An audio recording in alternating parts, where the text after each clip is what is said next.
I was so surprised when he said that Jonathan was coming. I said, really? From New Zealand? I don't think he is. Huh? I don't think he is. Oh, okay. Maybe just here in spirit. But that's right. Paula will take a video and we'll send it to him. I don't even know if I don't have an email for him. Do you? We do. Yeah. They're not accustomed to raising it. We're like, I don't know, I can't get chosen as project. Well, that project was identified by Fred, so of course he got that project. He thought it up. But you got it engaged. And I thought, is this just me? And I could see his face and he was yapping away. And, and I said, I'm sorry, I missed you. I didn't know what I was saying. And I was in so bad when I for a couple hours and I finally said, I'm getting exhausted. I really need to sleep. Please, let me sleep. And finally at 5 o'clock in the morning I said, all right, sweet boy, it's time to stop. Yeah. Then I finally fell asleep. It works for But culture. it was so present. It was so present. So, I mean, it wasn't the way I wanted it to be. I mean, if I'd known, I would have gone to see him right away, But I just didn't know, and of course, it sounds like it happened so suddenly. And it was just such navigating it in the middle of COVID. And getting him back. And it's obvious that he wanted to see that baby. You wanted to see that baby. You'll see it when you come to the house. Just some beautiful photos. Mm-hmm. Sammy just here.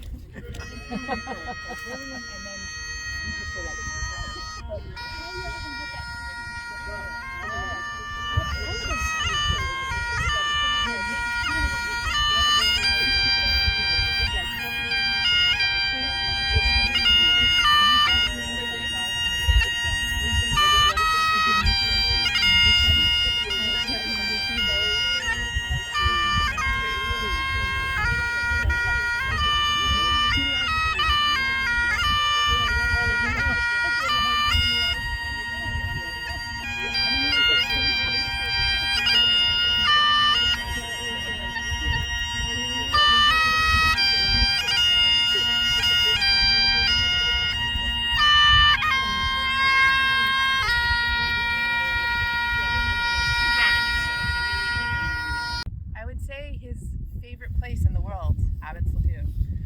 Regardless of what beautiful place Peter had traveled to, he always wanted to come back to Abbots Lagoon. So I think there couldn't be a better place to celebrate him. It was also his last wish that we all gather here today to celebrate him. I think that we could all agree that Peter was a magnetic force. He engaged with the world unlike anyone I've ever met. Taking the world into his arms, Peter always had a spark of curiosity and will to explore and participate in the physical and spiritual world. We were reading through some Mary Oliver poems, and the words in When Death Comes really sung to us, so we thought we would share that poem. When death comes, like the hungry bear in autumn, when death comes and takes all the bright coins from his purse to buy me, and snaps the purse shut. When death comes like the measles pox. When death comes like an iceberg between the shoulder blades, I want to step through the door full of curiosity. Wondering, what is it going to be like? What is that cottage of darkness? And therefore I look upon everything as a brotherhood and a sisterhood. And I look upon time as no more than an idea. And I consider eternity as another possibility.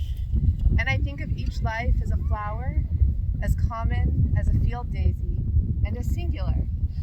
And each name a comfortable music in the mouth, tending, as all music does, towards silence. And each body a lion of courage and something precious to the earth. When it's over, I want to say, all my life I was a bride married to amazement. I was a bridegroom taking the world into my arms.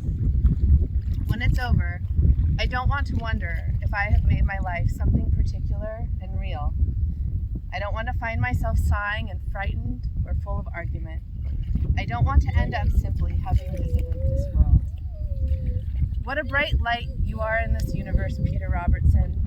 Adventurer, friend, father, grandfather, dog's best friend, Will and Bodie specifically. A generous soul, life of the party. Generous to the stranger, family and friend, risk taker, big dreamer, big thinker. He accomplished so much in his time on this earth and made an impact on so many. Peter, you were a magnetic force. You, in the true sense of the word, a global citizen who touched so many people throughout the years. You made the world a better place. I want to thank you for your unconditional love and welcoming me into your family. You are a wonderful father to me, and I feel so blessed to have had you in my life. But most of all, thank you for being the father you were to Jamie. You should be so proud of the man that you raised. Compassionate, kind, loving, curious, positive, adventurous soul, and of course his good looks. You took your job as a father so seriously and made every moment count. Watching Jamie with Sam and Jack fills my heart with joy, and I know it's a direct reflection of the father you were to him. Patient, always up for an adventure, encouraging, curious, reflective, always up for a laugh. And for that, I will always be thankful to you. Thank you for raising the most amazing man I know. In a way, you have given me, Sam and Jack, the greatest gift a person could ask for. As for your grandchildren, I hope that these boys get more than their fair share, 25% of you, Peter Robertson. I hope that they have the courage to take risks like you, light up a room with joy and laughter like you, and never grow too old for adventure, and dream big and take action. I believe they will carry on the Peter Robertson legacy. They better. We can't wait to see you again in the land of milk and honey. So with that, I'm going to hand it off to the wonderful Greg Regalis.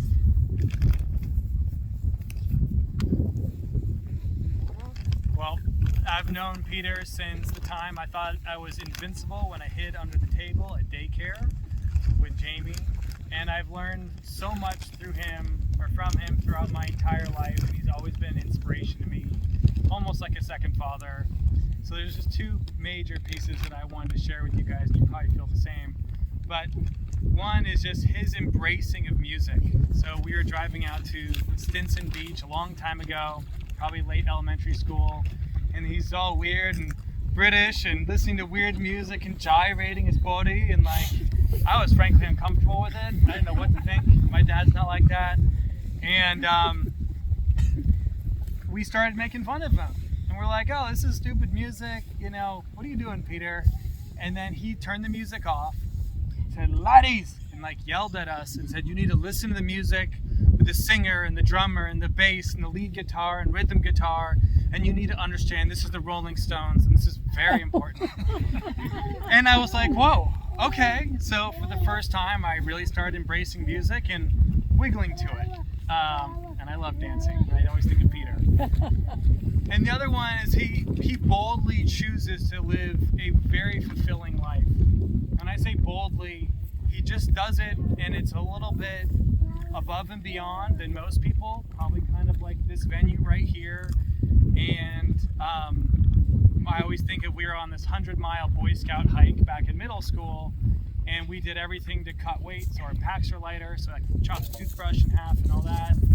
We're sitting down, I was eating some barely hydrated, dehydrated mashed potato something, and I look over and Peter's got his fresh eggs and his bottles of wine, and I was like, oh my god, I need to take some notes from this guy. So, I don't know, those are just two of the many. There's many I won't share at a memorial or with other people around, but I love Peter, and Peter, if you're listening right now, thank you for everything. So, JR.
not that. Not okay. To Peter. Peter. Peter. Peter. Peter.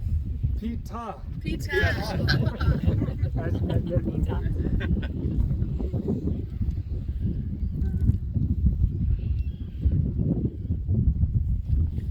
So we'd love to open up the sand.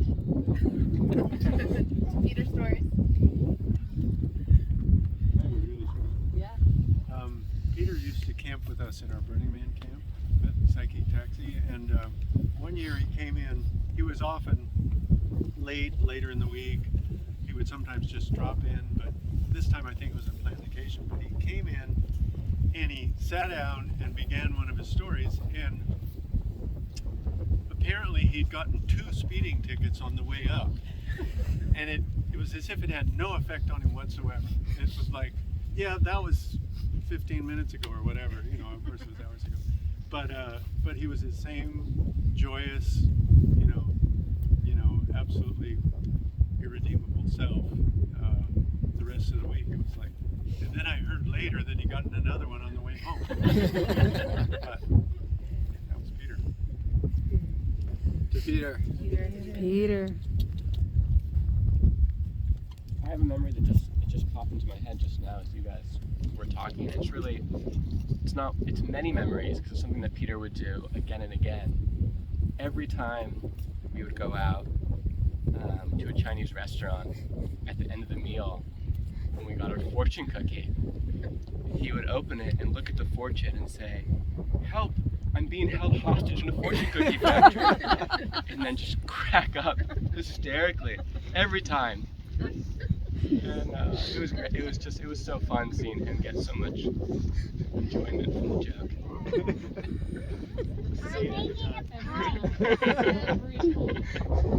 That's passed on to the next generation. Well, I never got to meet Peter in person, but I feel like he's been a part of my life since the moment I met Greg, which is about 14 years ago.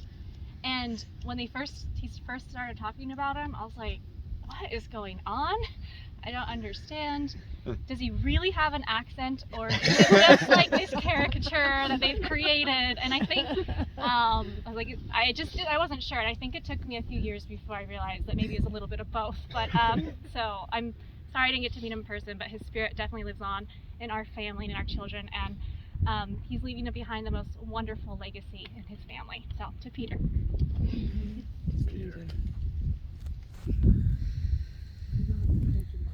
I have lots of stories about Peter. Some I can tell, some I can't. But the way I met him was, I think, the most profound, now that I think about it, 30 some odd years later. And the reason why is because I've been contemplating since he died. I've been contemplating, everybody has a gift kind of that they give, some kind of a healing thing. And he would never have thought of himself as a healer, but he did it through laughter. He did it through getting people to laugh. So I met him because he was dating a client of mine who became a very good friend. She died suddenly over plastic surgery she shouldn't have done. And there was no one to take care of the house or the estate. And so she was one of my best friends, so I stepped in. And Peter helped. And the way he helped the very first night after I was organizing all kinds of crap on the house was to have her son, who she hadn't seen in a long time, who came in from Florida, and me, and we were all sitting down, brought a bottle, brought a joint, and kept us laughing all night, telling stories about him, of course, and Marilyn, who he had been dating. And so at the end of that evening I said, "You're adopted." No dating, no sex, but you're my friend for life. I'm your friend for life if you want it. You're adopted, you're family. And that was it. And that's always been the way. He was always my brother. So it makes me very sad.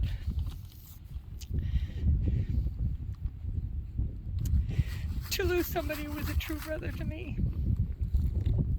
As I'm sure so many people here feel.